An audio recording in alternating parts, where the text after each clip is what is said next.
Hey everyone, welcome back to our channel How to Tutorials. If you have recently noticed that your Google Phone app has a new dialer design after an update and you don't like it, don't worry. In this video, I will show you how to remove or change the new Google Phone dialer UI update on your Android phone. So yes, without any further ado, let's get started. First, check for uninstall updates option. Go to the settings, scroll down and find this option called apps and tap on it.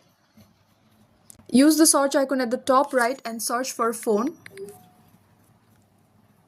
On some phones, you will see a three-dot menu with the option uninstall updates. If it's available, tap it to roll back to the older version. But if you don't see this option, don't worry, I will show you other ways in the next steps. Second step is to turn off auto update for the phone app. For that, go to Play Store.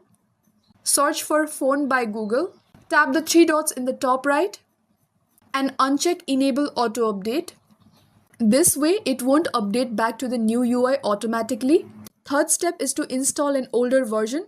This is optional advanced method. If your phone does not let you uninstall updates, you can install an older APK of Google Phone from trusted websites like APK Mirror.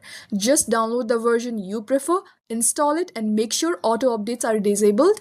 Fourth step, use a different dialer app. If you don't like Google's changes at all, you can use alternative dialer apps from the Play Store like Truecaller, Simple Dialer or Droop Dialer. For now, I'm going to set this as my default app. For that, go to Settings, find this option called Apps. Use the search icon at the top right and search for phone, and I will choose this one. Scroll down and then tap Set as Default. I'll simply tap Clear here. So let me open this app. And here, tap Set as Default.